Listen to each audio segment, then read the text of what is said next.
দেবাংশু।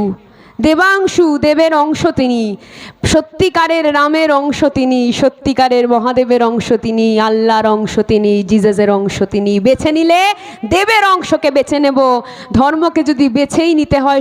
আমি আমার অ্যাডভোকেটের সাথে কথা বলেছি এই বিষয়টা নিয়ে, যে আমি অ্যাডভোকেটের সাথে কথা বলেছি, প্রয়োজনে আইনি পদক্ষেপ নেওয়া যায় নাকি দেখব। যেভাবে এরা ধর্মকে নিয়ে খিল্লি করছে মেনে নেওয়া যায় না।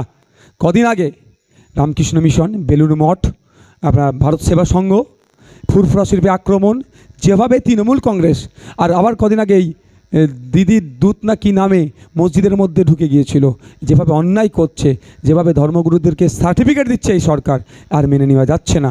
এদের বিরুদ্ধে আইনত ব্যবস্থা নেওয়া যায় নাকি আমি উকিলের সাথে কথা বলবো। তবে একটা কথা, তার আগে যদি এরা ক্ষমা চেয়ে নেয় ভালো কথা, নাহলে রাজন্না হালদার যে কথা বলেছে কোনোভাবেই মেনে নেওয়া যায় না। কারণ মুসলিম ধর্মের আমি বলতে পারি একজন অনুসারী, আমি এখানে ধর্মনিরপেক্ষ অবশ্যই, কিন্তু আমি আমার প্র্যাকটিস যদি বলে রিলিজিয়াস প্র্যাকটিসে আমি মুসলিম, তো আল্লাহর কোনো অংশীদার হয় না, লা শারিকা লাক তার সাথে।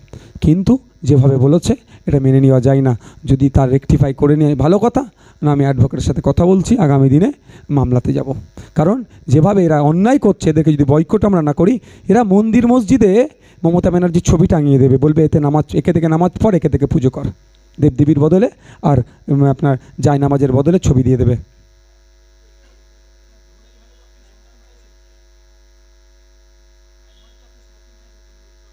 আমি সমগ্র মানুষের চাইছি, যারাই চাইছে বিজেপি তৃণমূলের হাত থেকে, আমি বিজেপি তৃণমূলের হাত থেকে বাংলাকে মুক্ত করতে হবে, চোর মুক্ত বাংলা করতে হবে। সবার কাছে আমি চাইছি যে তাদের সমর্থন আইএসএফকে দিন। কারণ যদি বলতে পারেন, আপনি প্রশ্ন করতে পারেন, আমি তার করার আগে বলে দিচ্ছি, তাহলে কংগ্রেস সিপিএমকে কি ভোট দেবে না? আমি আপনাদের বলি, কংগ্রেস সিপিএমের জোট হয়নি। আপনাদের এই অবিভক্ত মেদিনীপুর যদি ধরা যায়, বর্তমান পশ্চিম মেদিনীপুরের ঘাটাল সিটটাতে নির্বাচন হচ্ছে। যদি জোটই হয়ে থাকে, মোহাম্মদ সেলিম সাহেব কার হয়ে ভোটটা চাইবে ঘাটালের জন্য একটু জানবার চেষ্টা করবেন। ওখানে হাত চিহ্ন ভোট প্রার্থী দিয়েছে, লাল ঝান্ডাও প্রার্থী দিয়েছে। আপনার চলে যাবেন পুরুলিয়াতে, নেপাল মাহাতো কংগ্রেসের থেকে দাঁড়িয়েছে, ফরওয়ার্ড ব্লকও প্রার্থী দিয়েছে। চলে যান কলকাতাতে, ফরওয়ার্ড ব্লকের রাজ্য অফিসটা পার করেই বাম দিকে একটুখানি আগে গিয়ে সেখানে লেখা আছে বড় করে একটা পোস্টার, দিকে দিকে বামফ্রন্ট সমর্থিত প্রার্থীদেরকে জয়ী করুন। তাহলে আপনার যেখানে কংগ্রেস প্রার্থী দিয়েছে রায়গঞ্জে, সেখানে তাহলে ফরওয়ার্ড ব্লক নিশ্চিতভাবে একে সমর্থন করেনি কংগ্রেসকে। সবগুলো ছেড়ে দিচ্ছি, একটা বলুন কংগ্রেস বা সিপিএমকে বলুন যে কলকাতাতে রাহুল গান্ধীকে নিয়ে এসে, বা কোনো জায়গাতে রাহুল গান্ধীকে নিয়ে প্রিয়াঙ্কা গান্ধী বা সোনিয়া গান্ধীকে নিয়ে একটা প্রোগ্রাম করে এই বার্তাটা অন্তত দিক, সেখানে সীতারাম মোয়াচুরি থাকবে, আর রাহুল গান্ধী থাকবে, প্রিয়াঙ্কা গান্ধী বা সোনিয়া গান্ধী থাকবে, যে সত্যিকারের অর্থে পশ্চিমবাংলায় লেফট ফ্রন্ট আর কংগ্রেস জোট করেছে। দেখবেন আমি চ্যালেঞ্জ করে যাচ্ছি, যদি সায়নদার হয়ে ওখানে রাহুল গান্ধী এসে একটা প্রোগ্রাম করে, আমি দেখবেন আপনাকে বলছি, তখন ভিডিও বার্তাতে আমি দেবো এবং আমরা আমাদের প্রার্থী তুলে নেবো, প্রয়োজনে যে সব ভোট সায়নদাকে দাও, এটাও বলে দেবো। কিন্তু ওরা জোটের নামে ঘোট হয়েছে। তো এরা বিজেপি তৃণমূলকে বকলমে সহযোগিতা করার জন্য, আইএসএফকে ডিস্টার্ব করার জন্য এই জোট তৈরি হচ্ছে।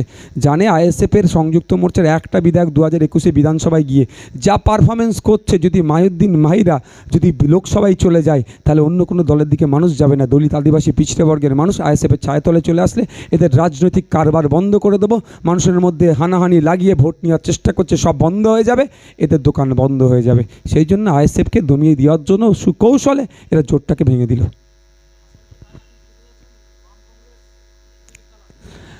দালালকে আমি বলবো না, তো আপনারা বুঝলেন, দালাল বলবেন কি সহযোগিতা করছে বলবেন, কি তৃণমূলকেও সহযোগিতা করছে আপনারা বলুন। এখানে পশ্চিমবাংলায় হেভিওয়েট নির্বাচন চলছে, ভালো ভালো প্রার্থী দিয়েছে, ওটা অস্বীকার করার কোনো জায়গা নাই। কিন্তু কংগ্রেসের জাতীয় স্তরের একটাও নেতৃত্ব এসে প্রোগ্রাম করছে না সিপিএমের সাথে এক স্টেজে, আমরা প্রশ্ন করতে পারি না? তাহলে কিসের জোট করেছেন? যেখানে বলছেন বামপন্থীদের সাথে কংগ্রেসের জোট, যেখানে বামপন্থীরাও প্রার্থী দিচ্ছে, কংগ্রেসও প্রার্থী দিচ্ছে, কেন এই প্রশ্ন করছি আমরা। এতে এবার সাধারণ মানুষ দালাল বলবে কি সহযোগিতা করছে, সাধারণ মানুষের উপর নির্ভর করছে। তবে একটা কথা বলবো, সব জায়গায় দালাল দালাল শব্দটা আমি অন্তত পছন্দ করি না। ধন্যবাদ।